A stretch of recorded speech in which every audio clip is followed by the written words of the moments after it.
What are you, YouTube? MJM for Life here. Back again, bringing you another Gen 6 narrated Wi-Fi battle. This time it's against some guy from GameFAQs, Josh from GameFAQs, and this battle, let me tell you. So I'm gonna lead off with my guy actually. He predicts that nicely, leads off with his Ditto. And he's going to get the sticky web up on my field. I'm going to get the sticky web up on his field. Really great lead on his part.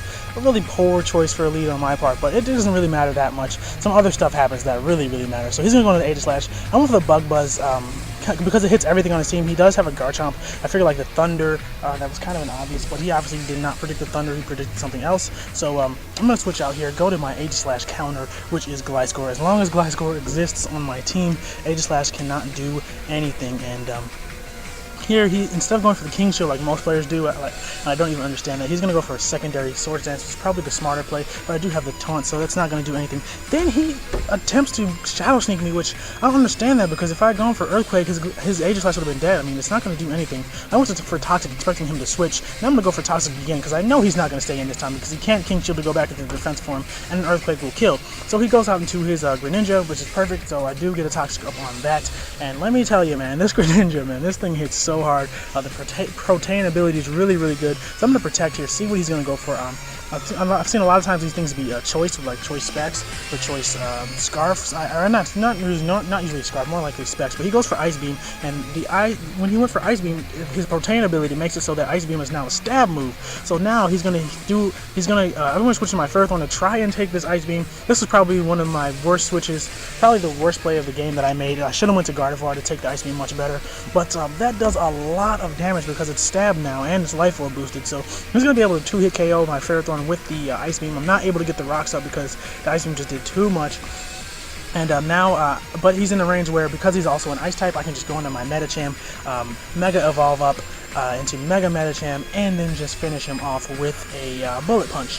So that is kind of sort of a downside to Protein, is you can kind of take advantage of his new Ice type, because now he's going to be weak to fighting in Steel type moves. But he goes into his Ditto here to copy my to transform into my Medicham. Now I felt like he would predict my switching to Gliscor and go for the Ice Punch, but no, he doesn't do that. He goes for High Jump Kick straight away. I go for the Fire Punch, expecting him to want to predict my Gliscor and go for the Ice Punch, but he didn't do that. Luckily, I'm able to survive on 1 HP, and I'm gonna go for the Bullet Punch. He saves his Ditto, goes into his Talonflame. I'm going to switch out into my Gliscor. I can take Talonflame also. Gliscor is really an amazing Pokemon, defensively speaking. So he's going to go for the bulk up, then switch directly out. Maybe, I guess, checking to see if I had a Rock type move, and that's why he went into his Aegis-Slash. But I don't. I can only Toxic Stall it. So I'm going to taunt it again, prevent him from going for Swords Dance as he tries to go for Swords Dance again. This time, expecting him to make the same dumbass mistake he made last time and go for the Shadow Sneak. I'm just going to go for the Earthquake and take out the Aegis-Slash straight away, no questions asked, and he's going to go down. My Gliscor does have 31 attack IVs, so yeah, I've got a pretty good Gliscor here. He's going to go into his Garchomp with the Sticky Web, and I'll be able to outspeed, so even if he's a Swords Dance set, I will be able to Toxic Stall. Even if he's a sub set, I will be able to Toxic before he can get a sub up, but it turns out that he's Choice Banded, because that did a lot of damage. Oh my goodness, that did so much damage. So I'm going to protect here, try and Toxic Stall this thing. Also, obviously, to get the Poison Heal up. But yeah, this Dragon Claw is doing a lot. And so now I'm going to go for the Earthquake here. See how much I can do with an Earthquake. It does a good amount of damage, so he's definitely not max HP. And look how much that does. Jeez. It does so much. Now I have to go for the Protect here. I just need to get my Gliscor up so to a good amount of HP. He goes for Breloom. This was a really good switch on his part because my Protect was too obvious. Maybe should have gone, even if I had gone for the Earthquake though, his Breloom would have been able to take that. But so this Breloom is where just everything just goes downhill from here for me. He's going to go for the Bullet Seed, and I double resist that. I expect him to go straight for an attack because I've showed him Taunt, and I've gone for it every single time I could. So he's going to go straight for the Bullet Seed. I double resist that. He hits 4 times. Now I'm expecting him to want to go for the Spore, so I'm going to switch into my Medicham with 1 HP. It's pretty much useless at this point against the rest of his team, especially since he does have priority on his Breloom most likely.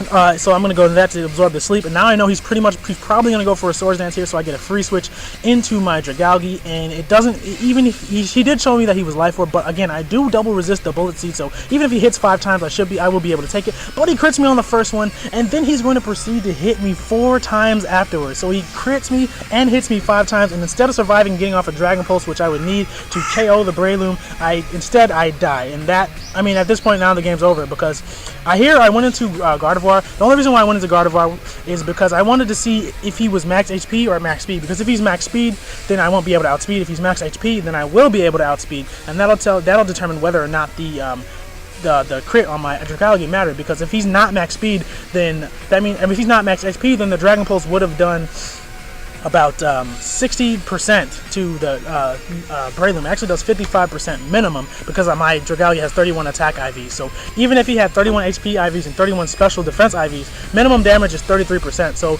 after another Life Orb hits, which he would have to take in order to take out my Dragalge, assuming that he doesn't crit me and he still hits me 5 times, that means he would be at 20% because he already used 2, the 30% less, so 70% minus 55% from there, and that would be what, 15%. So my Gliscor basically would only have to do 15% to KO the Breloom, and Earthquake coming from Gliscor with 31 attack IVs does a minimum of 23%. So that crit mattered a lot. It prevented me from taking out the Breloom, and I'm going to lose because of that. I mean, because my Gliscor can take on the rest of his team pretty much. It would have been able to take on the rest of his team had he not crit me. It's because, as you can see, a +2 acrobatics doesn't do nearly enough, and I can just protect here to take down this Talonflame. So Gliscor can really take on Talonflame one-on-one with the correct defense investments. Even after a couple of Bulkouts, he can take an acrobatics, as you can see. So now he's going to go into his Garchomp. Because of the sticky web, it's not going to be able to take an Earthquake. But again, all this doesn't matter because my Dragalge got critted and I wasn't able to get off the Dragon Pulse. All he has to do basically is go into Breloom and just Bullet See me here, and I'm gonna die. I can't really do much back to him. I go for the Toxic, and just to add insult to injury, I miss. Now that miss didn't matter at all whatsoever, because I mean, all that would have happened was he would have gotten an extra turn of Toxic damage, and he hits me 4 times again. Do you guys realize that he never hit me less than 4 times with Bullet Seed? That's insane. Oh my goodness. And even with that, I still should have won. But so now I'm going to go into my Galvantula, and I'm going to go for the Bug Buzz to finally get this thing out of here after the Mach Punch damage. And I thought that Bug resisted Bug, so I thought maybe if he goes for Bug Buzz and I can resist that and survive. But it turns out that Bug does not resist Bug, so he's just going to straight up kill me with the Bug Buzz. So I lose to Hacks. Good game though, Josh. Yeah, man, it's really upsetting to lose that way because I played my team perfectly and I should have won that match, but I didn't. So that's going to do it for this video. Rate, comment, subscribe, and I'm out of here. Deuces.